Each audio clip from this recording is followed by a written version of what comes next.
Welcome to another edition of Reptile Fight Club. I'm your host, Justin Julander, and with me as always, it's Chuck Poland. Owen. All right. Well, why are you talking like that? Sorry, we missed a week. Old Dr. J got the COVID, so yeah, I guess my neighbor couldn't be bothered to wear a mask when she was sick. Dr. Delta. Good times, good times. Yeah, I was not happy about that. So we went to a funeral, sat by our friend that lives in the neighborhood, and she was sick and she didn't wear a mask, and she thought it was just a cold in the time of COVID. It's never just a cold when it's COVID season. And both Heidi and I were wearing masks. And both of us got it. And now my daughter has it, and it's not very fun. But how's your daughter doing? She's, having body aches, not having fun, coughing a bit. I coughed a lot, had a little bit of a fever. But that was, couple nights of coughing. But I'm back in the saddle again, I think. Still a little off, but today is the best I felt in a long time. So yeah. Glad I was vaccinated. For sure. Just leave it at that. But yeah, it's good to be back. I missed a podcast last night. They invited me to come on Snakes and Stogies, the Herpetoculture Network guys, Justin and Phil. Yeah. I was sad to miss that. That was a good discussion. I started listening to it today, so check that out. Even though it's not on the THP, or sorry, my mind is a little foggy. The Morelia Pythons Radio Network. It's still got a little THP, little COVID brain there, dude. COVID brain. What's up? But Phil and Justin do a good job. They're good. We had fun time with Justin on the podcast a couple weeks ago. We need to have Phil on sometime. That'd be good. Yeah, get Phil on here. But they were talking about virus infections, so and other bacterial infections and things in collection. It was really good discussion. They had, Travis Wyman.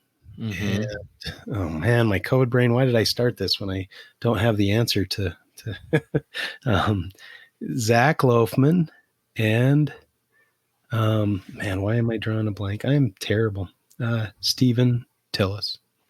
Those three.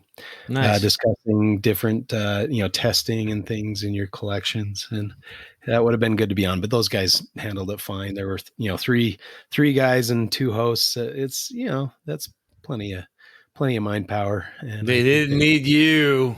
Freaking great job without my COVID brain on there. So yeah. I was feeling a little worse for the wear last night too, because we had thought about recording last night as well. And I said, let's wait for tonight. Yeah, you sound better today than you did even yesterday. So yeah, I think I feel probably 50-75% better today than I did yesterday. So I'm on the upward trend, which is good. Hopefully back in the saddle. I'm stuck in my room until I think Friday or Saturday. So that's when my 10 days of isolation are up. So then it's back to the old grindstone, I suppose. Yeah. But yeah, we'll see. Have you thrown any snowballs at your neighbor's house or anything? I felt like it. I was a little upset. Sure. I mean, we were both wearing masks. Go figure. I guess it's more important when the person who's infected is wearing a mask. So, well, I mean, that's masks don't work if it's only half the party. Yeah. Well, I mean, I think that's been a pretty consistent, pretty consistent thing, right? I mean, the mask is not. It's much more effective when the infected person is wearing it. Yeah. Mm-hmm. I mean, obviously, if you got the D and you're like just unmasked, breathing all over the place, you're spreading virus. So yeah. And I mean, we were pretty close. Like we were next to her at a funeral, and man, nobody at that funeral was wearing a mask either. So I wonder how many people, who else got it, because I don't know. It's just, it's maddening, I guess. Yeah. It's such a simple thing. I mean, wearing a mask at a public gathering is not that difficult, really. It didn't bother me none, except California's back to it. We're masked. Well, we're masked back to being masked indoors. So yeah. That's kind of how it should be if there's a pandemic, but oh well. Okay, so what's going on herp wise with you, my friend? So you got a couple more hatchlings? Yeah. So I have three more Grandis babies. So, and then just waiting on some standing eye to hatch, and got even more Grandis behind them. And so, yeah, it's freaking day gecko city over here, man. Yeah, you're gonna have to be Chuck pulling day gecko man pretty soon. I will. Day man. Yeah, we'll see. Isa day gecko man. So yeah, I don't know. Well, it's been fun. I mean, they're fun. They're cute little, cute little day geckos. So yeah, cool. Doing that, and we'll see. I don't know. It's stormed around here, and so I caught my my Tracy hugged up together. So nice. Yeah. So seems like pretty prototypical behavior for where they were. Moving in the right direction for sure. Hopefully, yeah, man. Hopefully, yeah. So yeah, for sure. Cool. Well, yeah. How about you?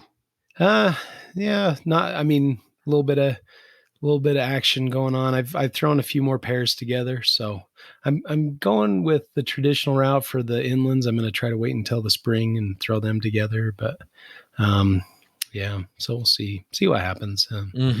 Yeah, things are cooling down here. We got snow that's stuck. It's raining now, so maybe that'll wash the rest of the snow away. But yeah, we're getting a few storms, and so hopefully that'll help kick things into gear.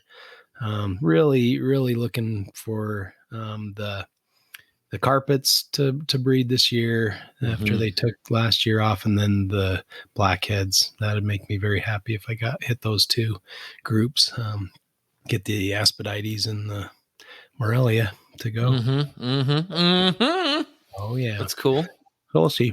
Yeah, and the book is it's just about there. I mean, I think we got the text done. I've got all the figure layouts. We're starting to get the PDF layouts from the publisher, so it's getting close. It's really we could be done and ready to send to the printers by the end of the year, potentially. Oof. Depending on how quickly the layouts go. But yeah, it's going to be a behemoth. I've got the first 2 chapters back, and I think combined they're like 60 something pages or somewhere around there. Maybe, let me. I don't know if it's that many, but it's pretty. It's going to have a nice little page. A lot. It's a lot. Yeah. Big. So hopefully, chapter 2 ends. Let's see, where does it end? On maybe it is. See? Maybe it is. Yeah, page 63 is the end of chapter 2. And I don't think he did the introduction. I don't know why he's doing the introduction after chapter 1 and 2. But yeah, so yeah, should be pretty fun. I've been working on, had a few kind of last minute changes that I realized I'd kind of made a mistake on a couple things and had to go back and change a few other things, including a range map and some other stuff. So yeah, it was good I caught that, I guess. But and I don't know. I hope you did it with COVID brain. Yeah, you always hope you didn't rush things too much, because you don't want that kind of set in stone. So it's nice though, as Russ like you don't want the book all done and you get it and you go to read through it and you're like, oh crap. No, I mean, we do get a blue line version, or I mean, we go through the PDFs so we can kind of read through and kind of fine tooth comb it, make sure everything's consistent. Right now we're working on the evolutionary history chapter to finish that one up and integrate Warren's information soon, hopefully. And he's busy making bases apparently. Sorry, I had to give a little shout out to Warren there. But I'm excited to see what he's got to add to this. And then I've seen a bit, but seeing the chapter will be nice. And then we've got that to wrap up, and then that's it for the book, and it should all be done. But the evolutionary history chapter is going to be pretty interesting. I think we got some fun ideas in there that should be fun to read about and think about, because it's all just our hypotheses or ideas or whatever, but still cool to think about. I was really excited to be thinking about these things and writing about them for a while. So I'm excited to get it out there. But yeah, enough about the book. Okay. All right. On to fight. You ready? What do we fight tonight? Oh yeah, you want to fight about something? Sure. Let's fight about inbreeding. Ooh. No, not your Kentucky cousins. No, not that. Whoa. Sorry. Whoa. Leave my Kentucky cousins out of this. Inbreeding in reptile collections, if it's the negatives and positives, I guess, of inbreeding. All right. You can see positives. I guess that might be the difficult side. But there's there's definitely some positives some stuff to talk about it. Of snake inbreeding. Sure. Yep. Okay, well, let's go then. You ready? You want to go? You ready to call this coin flip? Sure. Yeah, let's go. Come on. Or do you want to just pass it up? Just shut up and flip it. Call it in the air. Awful jerk. Tails. Tails. Oh, you got it. That's right, I did. Nice job. That's right, I did. Okay. Well, you win some, you lose some, I guess. Yeah. Yeah. What you want? You want the for or against inbreeding? Oh, you can. You can. Now you don't know what to do. I don't know what to do. I don't know. I'm not used to making the decision. Thinking. Take your time, buddy. Take your time. I will. Come on, it should be easy to wipe the floor with me. I got COVID brain. Oh my gosh! Come on. Listen, you could beat me with one COVID brain, but tied behind your back. Oh god. No. I'll do. Oh, screw it, man. I will do the positives of inbreeding. I will take that. Yeah. Okay. Well, let's do this thing.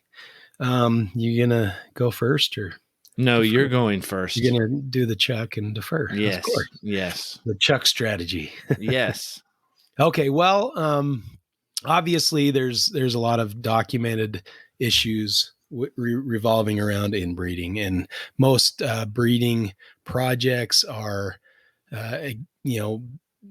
designed around the idea of increasing genetic diversity to not have issues associated with inbreeding. Different, of course, reported issues associated with inbreeding include morphological deformities or bulging eyes, things like that. And so those are more obvious effects of inbreeding. Yeah. Sorry, I'm giving my best bulging eyes right now. Sorry. Only this was a video format. Yeah. If you could only see me now, folks. Exactly. So I think, the list goes on and sometimes it results in lower fecundity and issues with reproduction. And so sometimes those kind of things weed themselves out. Tumors are a common one, especially very documented in different inbred mouse strains. You have, obviously you have to have the right genes line up to have some kind of dysfunction but that's the idea of we don't want to have messed up things. We want to have genetic diversity. We want to have things that can be robust and strong. There's actually that term, hybrid vigor, where if you're outbreeding, you have more vigorous and strong offspring or whatever. So that's the idea behind avoiding inbreeding. Can I just take a minute to just say what a great word fecundity is? Yeah. I just think that's such a freaking great word. Anyway, so I think you've pretty much given a good definition of kind of the issues around inbreeding. I think really what we're doing when we're line breeding snakes in some aspects is we're trying to bring together a lot of these visual traits or these visual things that we see to make snakes look nicer, or I mean, I guess you could select for, you know, better feeders, or, you know, all manner of things. Yeah. So you know, I think I, I think the issue that we're concerned about is when like those deleterious genes show up, and then we breed them together, and so, you know, the idea of inbreeding or selective breeding, you know, kind of is magnifying traits, and so the issue isn't really about inbreeding. It's about not outcrossing enough to keep that diversity, for to kind of keep those deleterious traits diluted out, right? And I think you can still end up with deleterious things going on, even though you're outcrossing. I think, you know, cancer can be, you know, if you're breeding animals that, and you have a sire or a dam that just has a very high propensity for cancer, you know, the outcrossing may help, but at some, you know, at some level, it's kind of like if you have heart disease in your family, even though maybe you didn't marry your cousin who also has heart disease, does not mean your risk in your children for heart disease doesn't go away. You know what I mean? So I get the idea of outcrossing, but, you know, I think I guess what I'm trying to get around to here is the idea that even though we're inbreeding animals to make stuff nice, it doesn't necessarily always result in deleterious things being magnified. Now, it certainly can lead you down that path, but how else, if you're trying to accomplish a certain look or a certain, you know, path with an animals that you're line breeding, are you going to get there without some manner of inbreeding? Yeah. Well, and, you know, I guess that could be likened to, you know, the idea of survival of the fittest. In nature, maybe, you know, reproduction isn't necessarily random. It's the males that have the strongest genes or whatever, you know, different traits that allow them to be the dominant males. Now that in reptiles, there's that really common idea that, you know, the beta male kind of slips in while the alpha male is defending his territory. And a lot of times, you know, you'll get kind of those sneak in breedings or whatever that occur quite frequently in the animal kingdom. But, and so not always the strongest genes are necessarily passed on. But you know, there are some mechanisms that, you know, that alpha males use, like killing off a competitor's offspring, or, you know, things like that, where, you know, the dominant animals have a lot of strategies to kind of keep their genes flowing. So, you know, maybe those traits result in continuing their genetic, you know, information, and so that allows those genes to pass on. So if they pass on those dominant genes, and their offspring are also very fit and can compete well against rivals, and have, you know, their pick of the females or whatever, then those genes continue on. So but, you know, they're still having some random selection of mates, or selecting the fittest mate or whatever, and that may change from year to year. The dominant males get beat up on as they get older, or if they get a disease or get sick, you know, so things kind of keep moving, and the genetics kind of mix around a bit more. So, but I mean, if you were to have two animals that had a high genetic fitness between the two of them, and they constantly inbred for each other for a long time, I mean, what that could potentially be way better than an animal with a very weak genetic fitness or a high propensity for deleterious genes or a bunch of deleterious genes in its DNA, and it's breeding with a male with some high fitness, like it's an idea that we're talking about is outcrossing for fitness, because rather than concentrate, what you're worried about is what is the level of genetic fitness in those animals, and you take kind of the guesstimation that it's average. What if it's not average? What if it's great? So you kind of don't know, you know what I mean? So it's more of just a safer strategy than it is necessarily a hard, fast rule. And I think we've kind of had this conversation about, okay, so as an idea, inbreeding is bad, but you don't know where it's bad. And we seem to see people who inbreed the hell out of snakes. They make really fantastic looking snakes. And do those snakes necessarily have a lot of deleterious genes or a lot of problems? No, not always. I mean, they can, and it can happen, but we don't know where that is because we don't understand what the genetic fitness of those animals really is from other than like the visual cues that we get. Mm-hmm. Yeah, I mean, it's definitely hard. And, I think in captivity, with a lot of things, we don't have choices. I did want to go back to one of the earlier points you made about it was more, environmental versus genetic. And I think regardless of how strong your genetic outbreeding or outcrossing strategy is, if your husbandry is poor or deleterious, then it's not going to make a difference how strong their genetics are if you're, feeding them crap or keeping them improperly. And so, I mean, you'd see that sometimes even in zoos. A good example of maybe the Galapagos tortoises, where they were feeding them high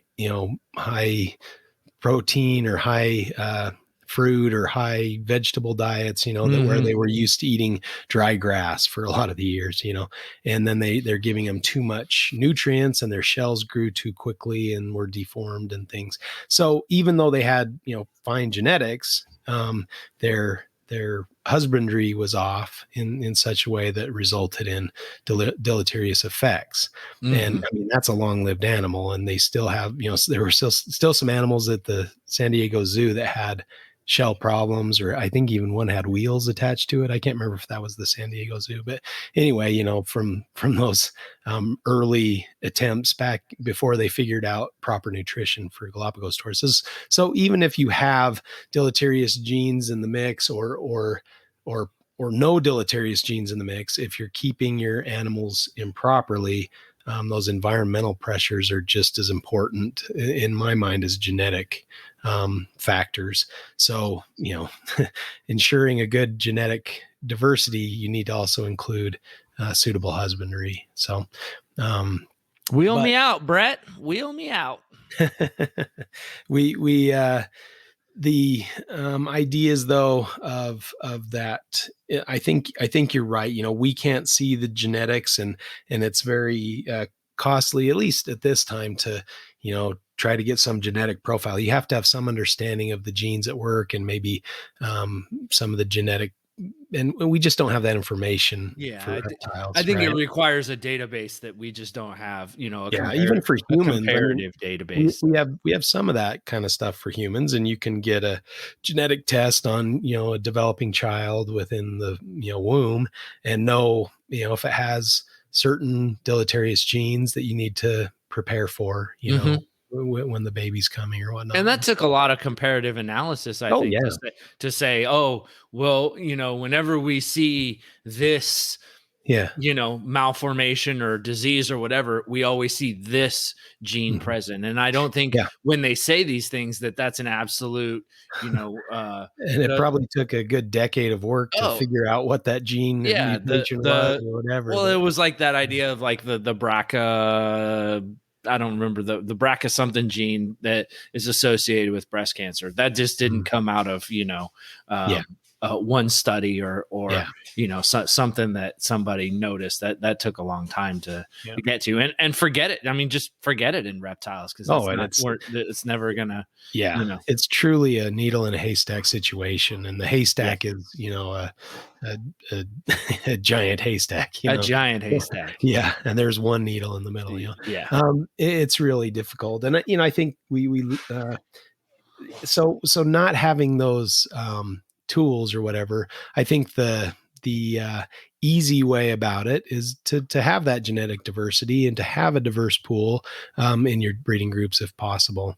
Then you can kind of ensure that you're doing your best to keep your population healthy. And I guess the other side of that is a lot of times, like you said, we are breeding for a certain trait, and so that automatically says you're not outcrossing, you're breeding for a trait. So you're inbreeding for that trait. And so, and that's not necessarily always negative. Like you said, that can be just fine, and you can get a nice paid job and still have a strong, healthy animal. But obviously a lot of times when we're selecting these mutations in color and pattern, we're also selecting other, deleterious effects along with it. The classic example is the jaguar carpet python that has neurological, damage, and similar to other reduced pattern morphs out there, like the spider ball python. They also have neurologic defects, and they've kind of, I guess the idea behind that is neural crest development and migration of neural crest cells. Neural crest cells, but it kind of co-migration with the melanin producing. Oh yeah. That's kind of thought to be, and since they have a reduction in their melanin producing cells, that they're don't have proper neural crest development. That's kind of the hypothesis. I don't think that's been proven one way or the other. Maybe not in reptiles, but maybe it's been observed in other species. I was going to say, I thought that the idea where that came from was an observation from something that had been like well studied. Yeah. And so that's likely the case. I mean, genetics are genetics. It doesn't matter if you're talking about snake or horse or whatever. So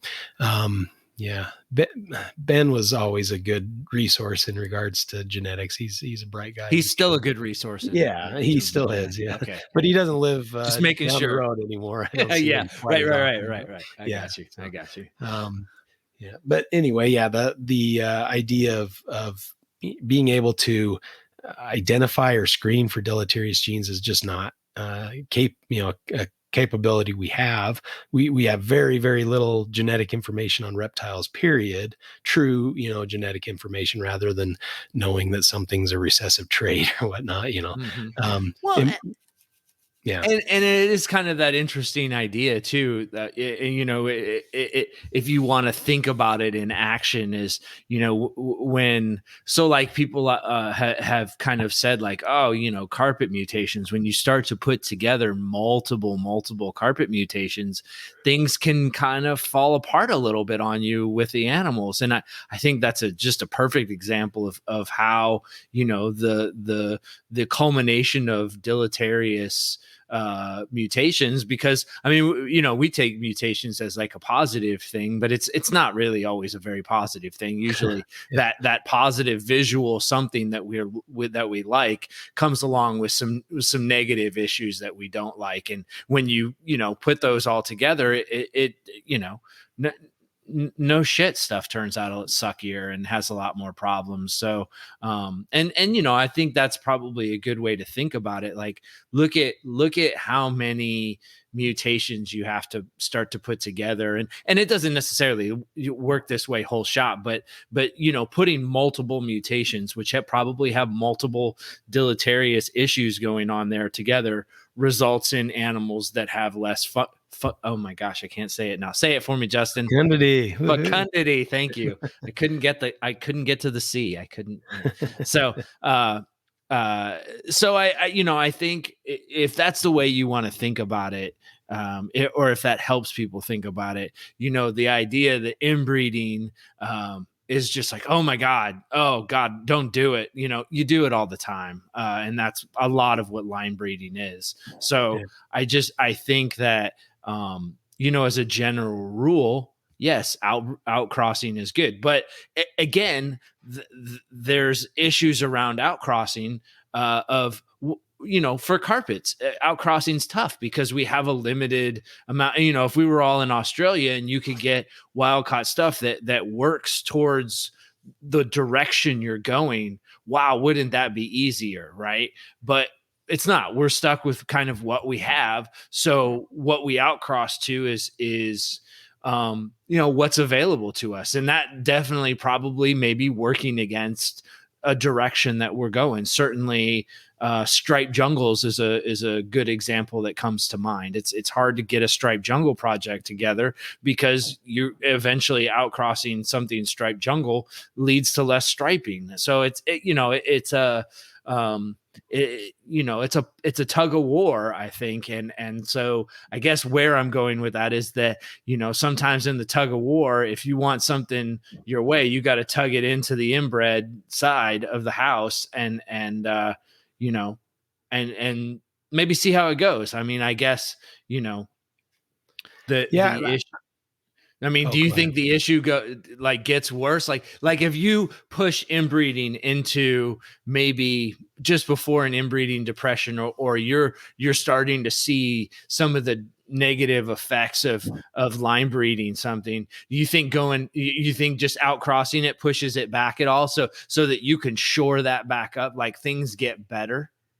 It seems like, I mean, they've demonstrated some of that, you know, with albino spotted pythons in Australia, where the first ones were not living long and they were very weak. But if you kind of outcrossed and brought in other, you know, healthy animals into the mix and produced hets and albinos from those, sometimes you'd strengthen things. I think they're to the point now where the albinos are a little bit stronger, but you know, it's a long road. And this, I guess, focus on morphs is kind of what's driving a lot of these issues, I think. Well, and I think, you know, morphs are an interesting thing to talk about too, because like you said, you could potentially outcross to shore up a morph, but if you're doing kind of a line bred, you know, trait that's not necessarily, you know, as predictably it has a specific mode of inheritance.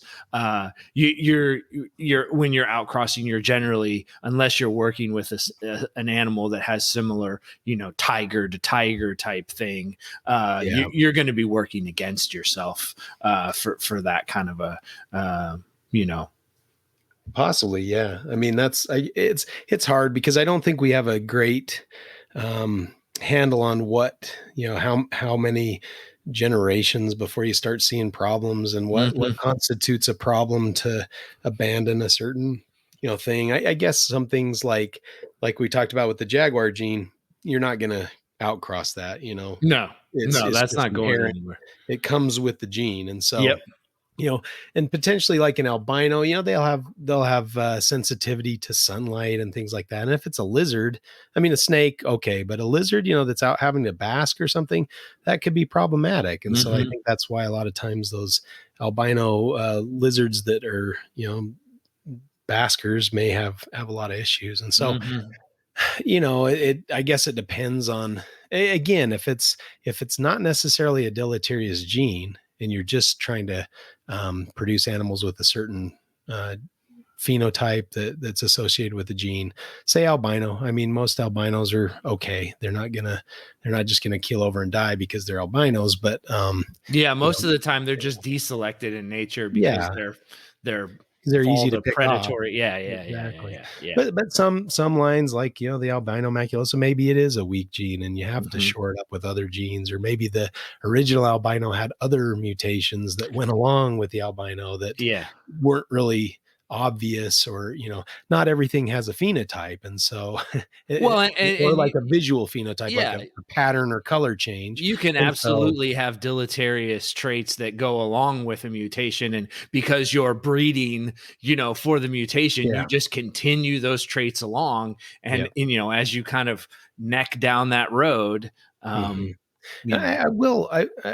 Another thing occurred to me. I saw we had a lecture at the university by one of our the researchers in our department, and she was working on sperm and doing some research with sperm and showing how males can actually pass on. What's the word? Now it's failing me.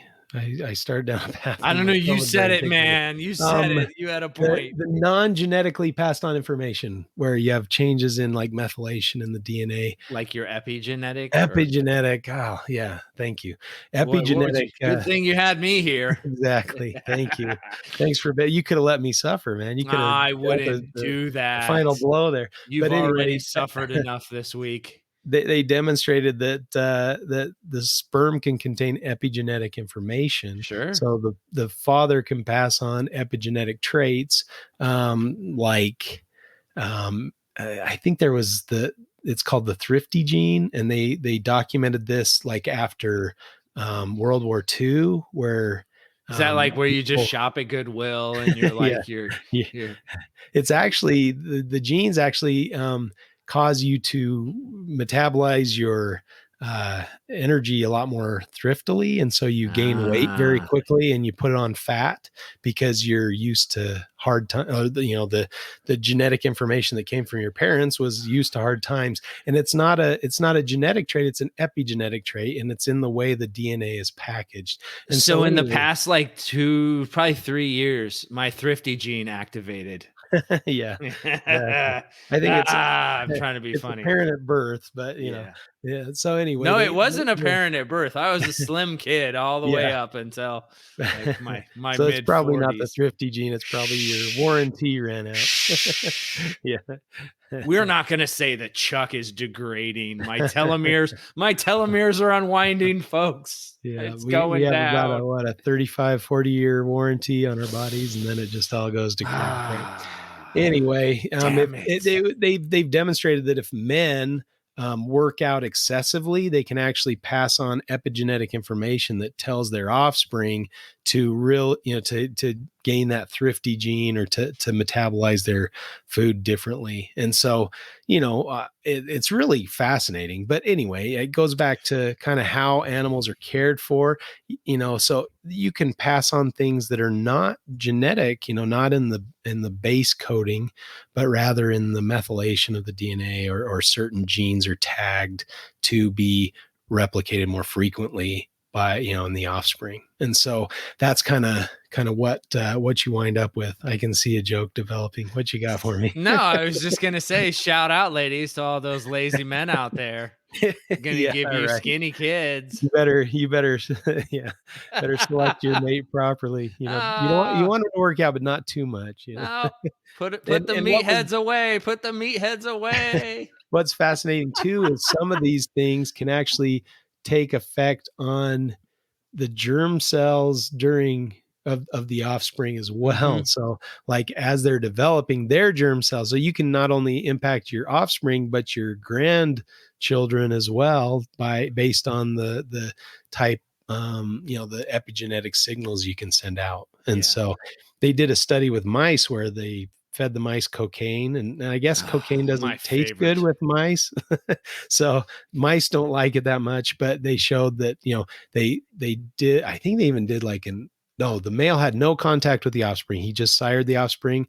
And then those offspring were given the choice to drink normal water or cocaine laced water. And they chose the cocaine laced water versus the normal mice were not interested in the cocaine laced water. They just took the normal water. Well, not at first. They have to get a taste.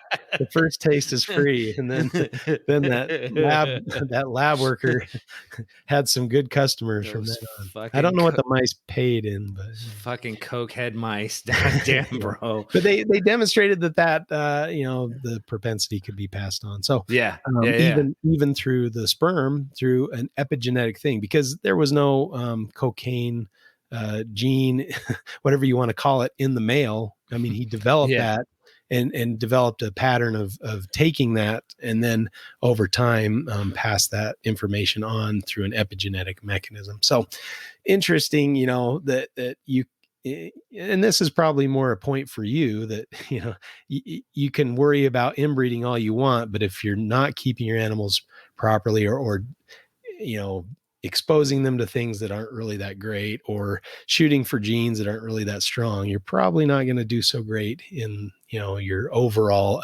outcome if that's what you're looking at.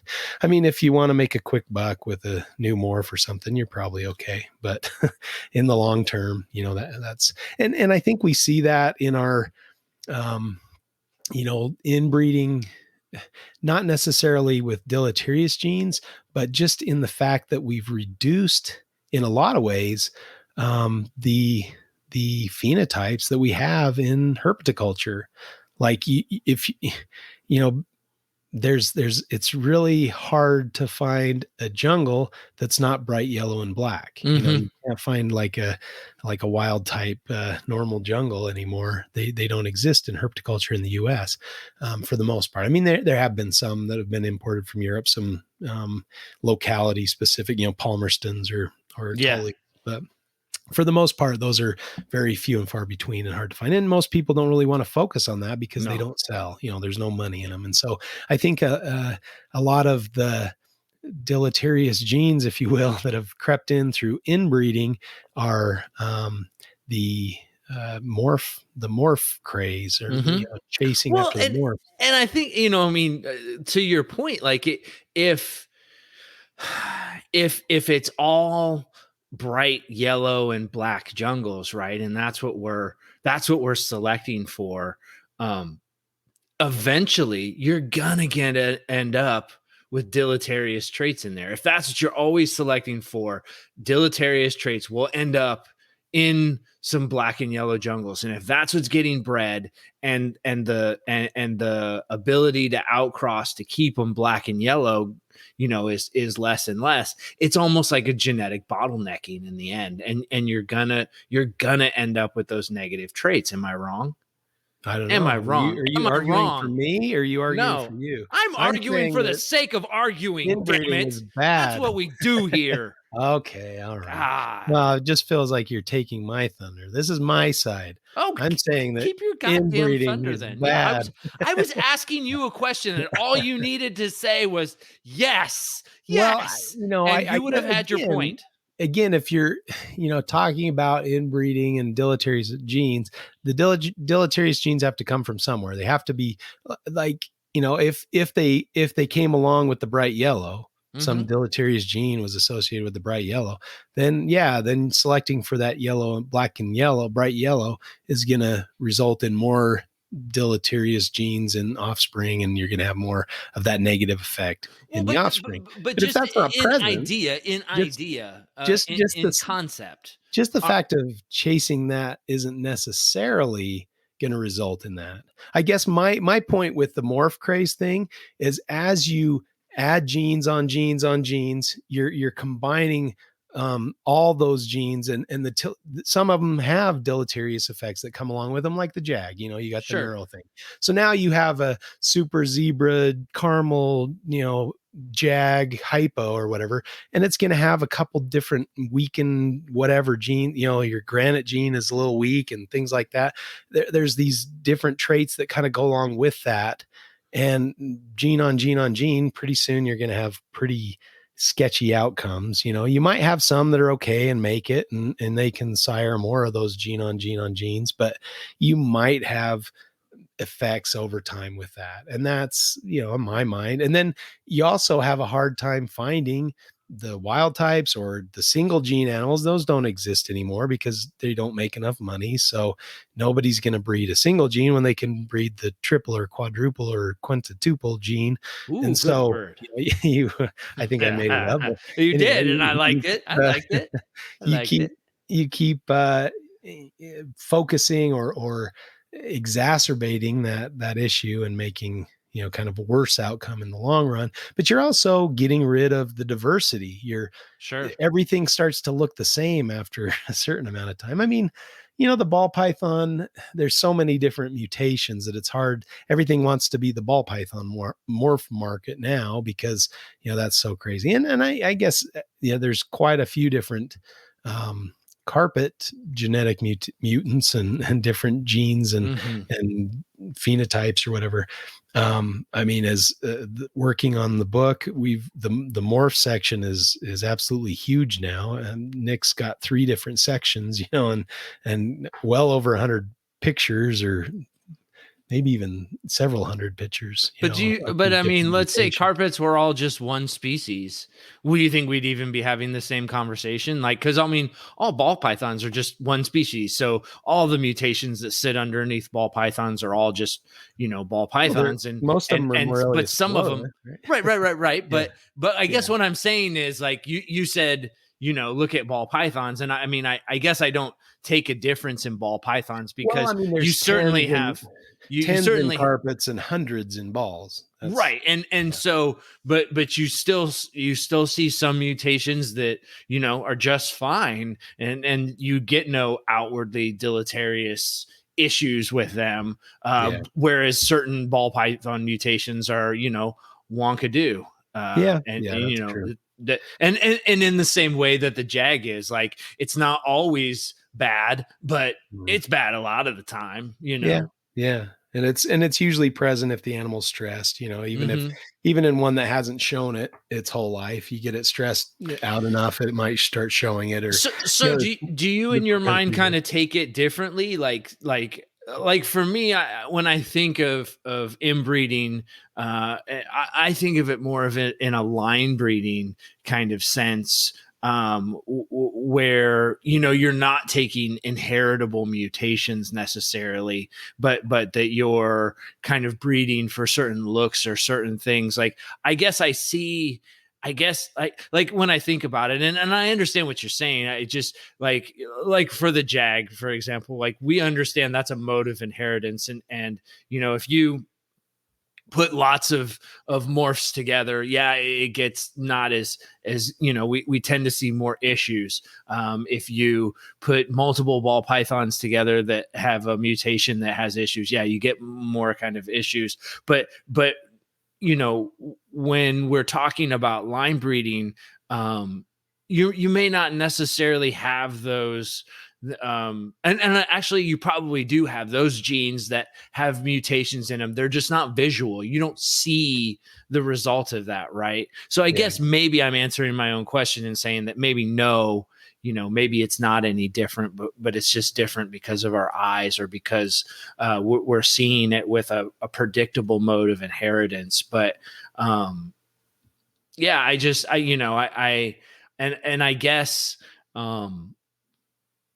do you look at it that way, for as far as like,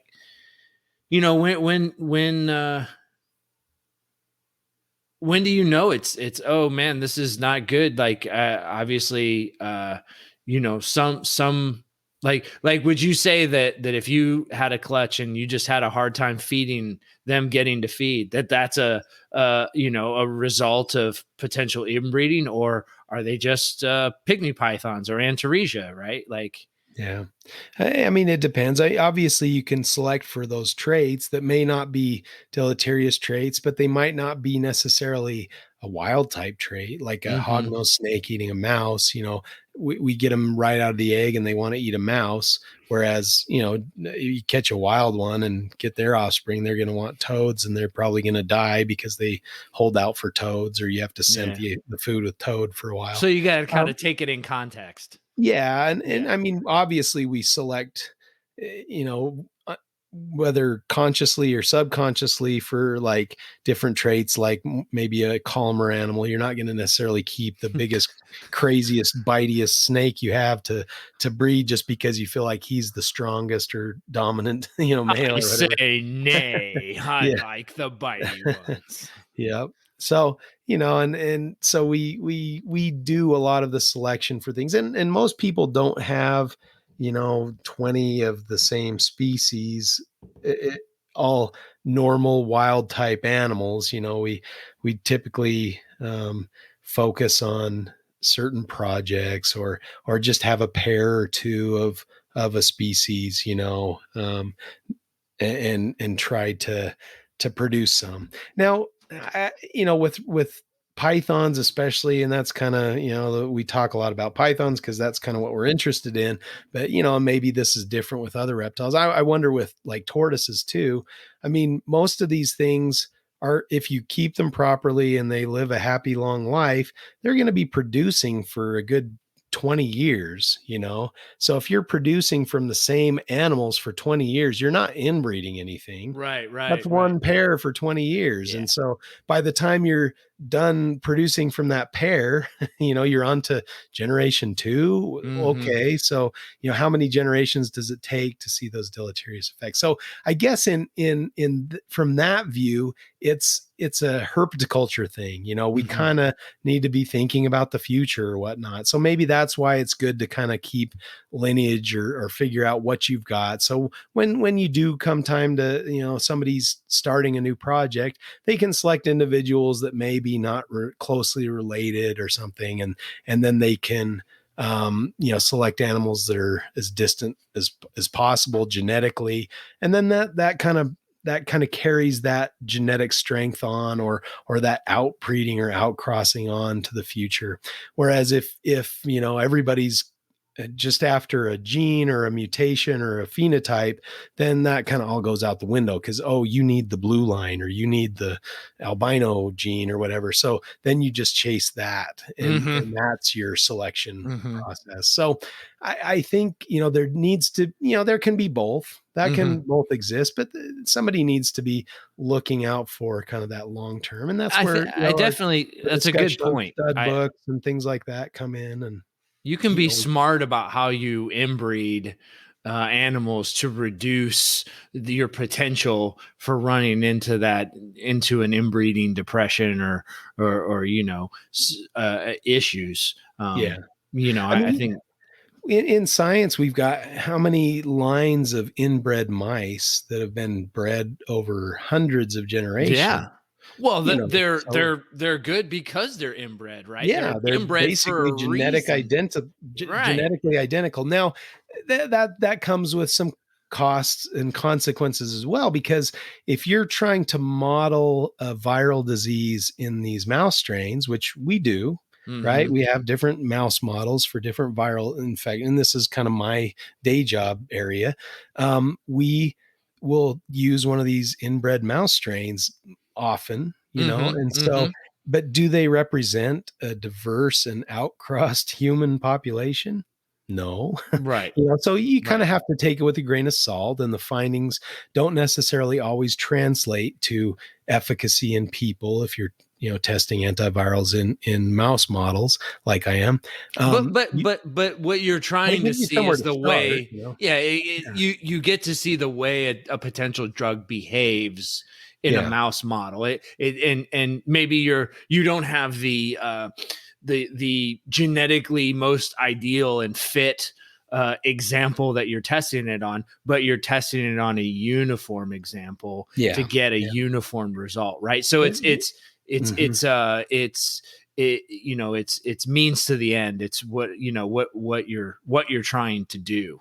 Yeah. And not only that, like they've also showed that the gut contents, we always feed this, kind of same lab chow and things like that. And so you're actually influencing the outcomes by what they're eating. If they had a diverse bacterial flora that's similar to a wild type mouse or even a wild type human, something different that's variable, because all humans have different bacterial, components in their gut.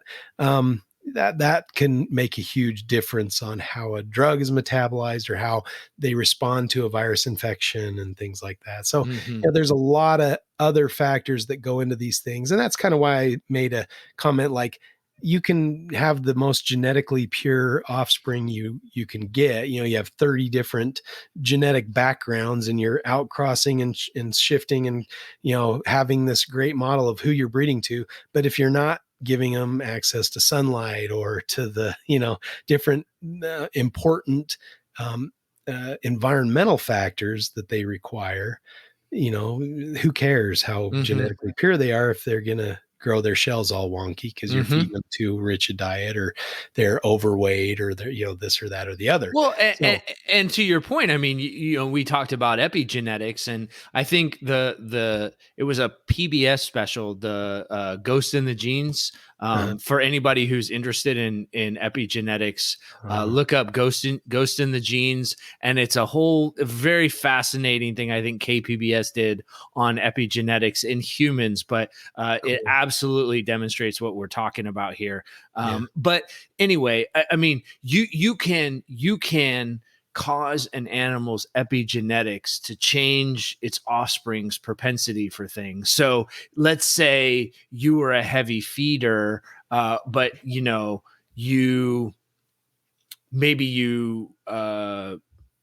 gave them, okay, to use your bodybuilder example, let's say you gave snakes huge cages and they ran around, but then over the long period, or maybe into the future, somebody else gets your offspring of those animals and they keep them in small cages and all of a sudden feed them too much. Well, those animals are going to deposit fat faster because they used to be that human that worked out a lot, and then they ended up, the offspring ended up with the epigenetics of somebody who gains weight easier, and then now all of a sudden, because they're more sedentary and they're being fed, they're gaining more weight, right? So that's that kind of that human example of what we're talking about. So it's kind of a huge moving target too with epigenetics. So, and I think that kind of goes to why we push a certain standard of care, or what the best uniform way to kind of keep reptiles is, because it helps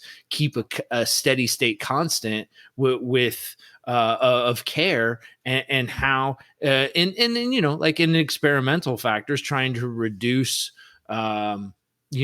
variation in a test, right? So if we all keep the same way, going forward, a lot of those results will be similar. So we're not creating these heaps and valleys of epigenetic change, right? Yeah. There's so many things that kind of go into this, but overall, looking at genetic diversity and maintaining kind of those strong genetic outbred populations is probably something to consider, when you're starting a project, when you're bringing in animals, are these all from the same shipment? Maybe they were collected from the same area and maybe they're somewhat related. It's nice that we're developing tools like Ben Morrell's, genetic analyses that he can do to show parentage and show relatedness in certain species. And so, maybe that's part of setting up a long-term breeding project or something, identifying those animals that have interesting outcross. Rob Stone actually sent me an article that was based on herpetoculture collections as well as zoological collections of a certain, I think it's Jamaican boas or one of the island boas, right? Yeah, man. Yeah, where they're oh man, sorry. But anyway, they looked at the genetic diversity in the captive populations, within zoos and in private hands, and they actually found a really diverse genetic background in these boas, and so that and this is also part, I believe they have a stud book for these too. And I think Rob said that might be in private hands. If I'm remembering correctly, either that one or a different project, but where that's actually working in herpetoculture, to have a stud book, to have kind of this, and obviously this, so these island boas, a lot of them are on the either endangered species or on the CITES list, that they're not allowed to be sold state to state. And so you have to have a USCB permit to sell them to somebody in another state. The person in the other state has to have that permit. But if you just give them to them, you don't have to have permits. And so a lot of these island boa projects, they don't sell them. They don't worry about that. They just gift them to somebody and just send the offspring out to other people who are who care about these boas and about their maintenance in herpetoculture. So it's what a novel fucking concept. Wow.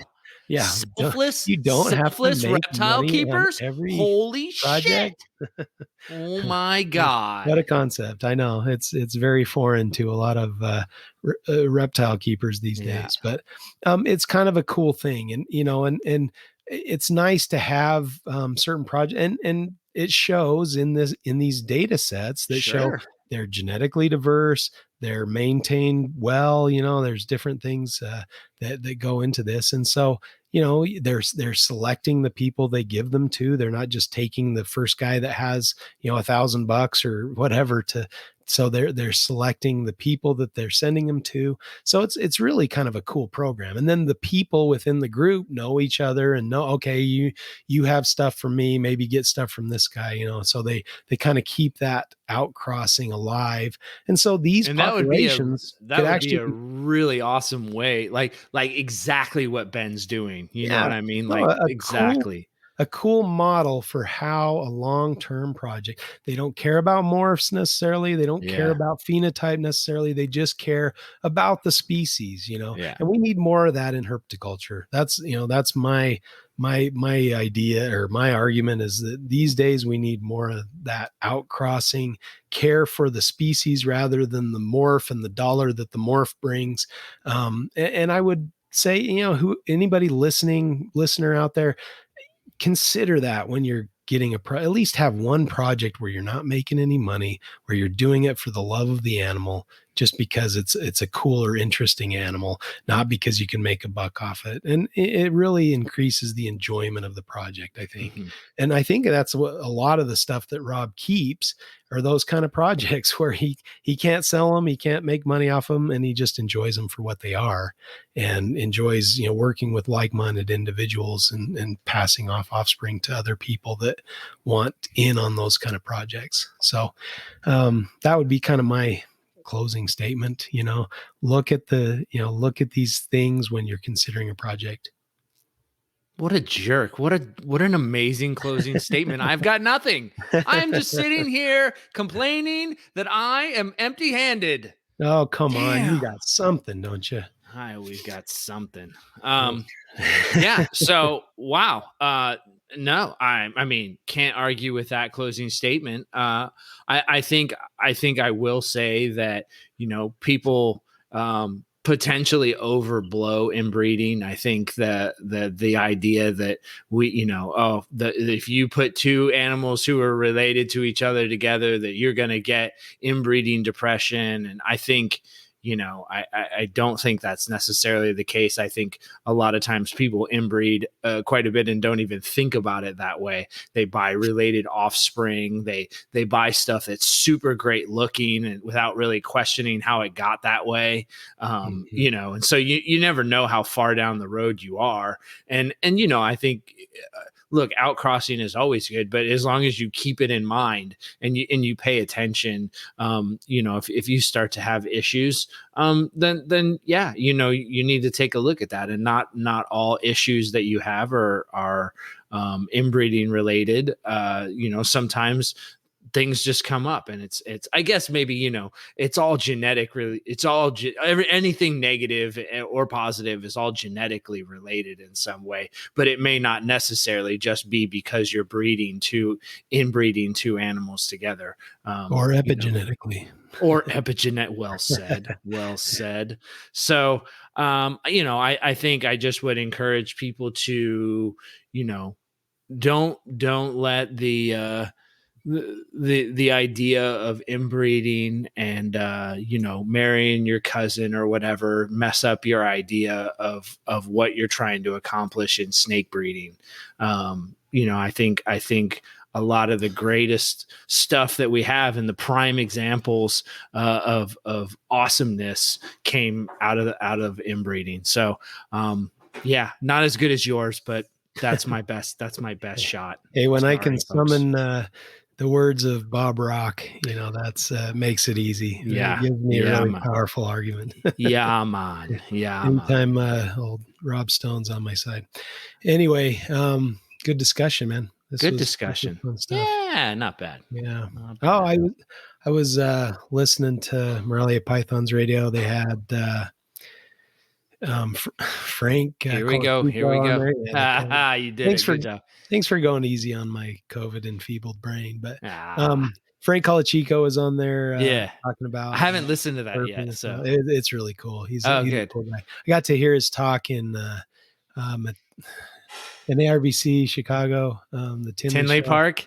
He gave a talk at the Gecko Symposium that I talked about knobtails at, and oh man, he knocked it out of the park. He was like really engaging, and I mean, after his talk was done, I swear people are on their phones booking flights somewhere. You know, it was pretty cool. He has the same kind of person, just really laid back California personality. You know.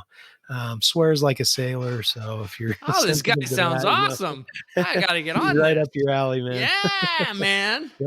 But yeah, cool guy. Does a lot of good. But check out his YouTube channel, Reptilian Diaries. He's got a really cool. I was really I'm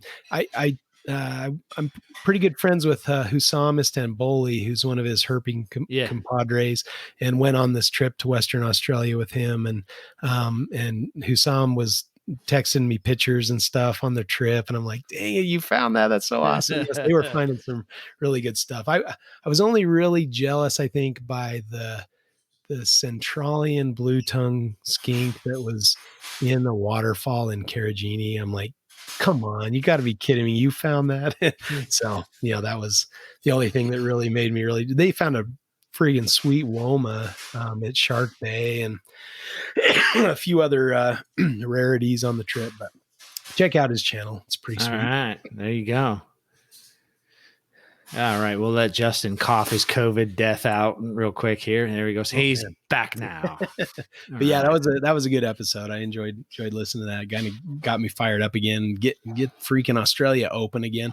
But also, getting to know your backyard. We had a great trip out to Arizona. That was a lot of fun to see some species that are pretty close to home, that I didn't think I'd maybe be able to find, and to be able, to find a couple Willardi in a day. That was pretty exciting.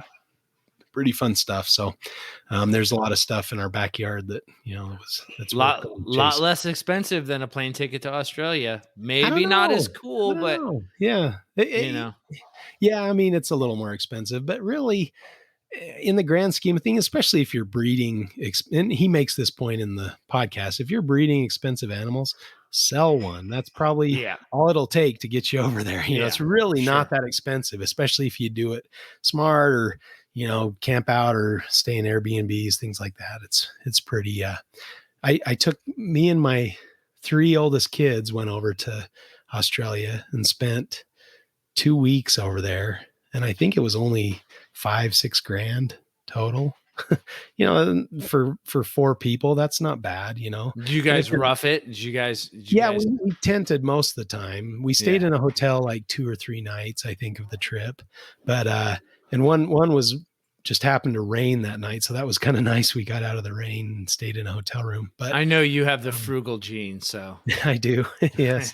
So, Rob Stone does not have the frugal gene. I mean, he does. He gets pretty good deals on the Airbnbs, but he's usually staying in a hotel. He ain't pitching no tent like Julander though. He's kind of softened me a little bit. I'm not quite the rough. And I'm getting older. I'm a little. There you go. I can still rough it if I need to, but I don't mind staying in a bed in an Airbnb. That's not bad. Yeah, definitely nicer on the back, and especially in your old age. Exactly. Yeah. So save Heidi having to give you the back rub and stuff when you get back. Exactly. And I think Frank's mentions that as well. He's like, I'm a hotel herper now. I don't stay out in the tent anymore like I did when I was in my 20s or whatever. Yeah. And I think I'm seeing that now. And especially now that I have a little more money to spend, that kind of thing, things are going all that way. So I can actually afford to do it. Whereas back then I couldn't afford to do it, so it works out. But I think that, it's kind of being one with nature and sleeping out under the stars. It's pretty cool once in a while, even if you are a little older. For sure. Kind of gets you toughens you up a little bit and gets you back to nature. You But if you're out cruising all night and getting home at 3 a.m. and then it's blazing hot in the day, you don't want to wake up at 8 a.m. and have it be 90 degrees in your tent and fry your brain or something. So that's having a how you get COVID AC, brain. No, yeah, I'm kidding. Having a hotel with AC is not a bad thing. Is that what happened? Is that what happened? Is too much time in the hot tent? I don't know. Maybe so. That happened. Oh man, I'm sorry. That's so mean. No. I feel bad. Heidi and I were on a trip once, and it was really a hot place in the middle of the desert in Arizona, and so we thought, and it was in the middle of the summer, so we thought, let's go in the night. So we hike in the night, and then we're hiking in the cool instead of the heat of the day, and it was good. We had a nice hike in the dark, and it was nice and cool. But then we get in, set up camp right as the sun's coming up, and then it's like blazing hot, so you can't sleep in the tent, so you get no sleep. So it kind of didn't work out as great as maybe we thought it was, but it worked out all right. 3, the curveball. Yeah, there you go. Well, any cool things you've been listening to lately? I mentioned the THP. You got to go check that one out, with talking about the different pathogens in reptile collections and screening. And actually, that's one of the topics that was suggested for this podcast. We need to maybe we'll bring one of these guys on here and fight about that too. That'd be cool. Have Travis on or something. I think we could do that. Yeah. Talk about the pluses and minuses, or the pros and cons of screening your collection. All right. You heard it, Wyman. Let's go. You've been the gauntlet has been thrown down, Travis. Yep. Shukunk. And let's see. I think there's probably a lot of good stuff out there, but those are I've been a horrible human. I've been working. You haven't been listening much. Yeah, I have not. Okay. I've been trying to catch up. So but there's lots of good content out there. There is a lot of good content, and people need to be out there listening to it, because there's a great deal of very talented, smart, amazing people producing these podcasts. Yeah. So go check them out. Thanks again to Eric and Owen and the crew for all the good work they're doing at Morelia Pythons Network. And I think I'm ready to go take a nap. All right. Well, that means Dr. Delta Variant and Inbred Chuck are out. Fight Club.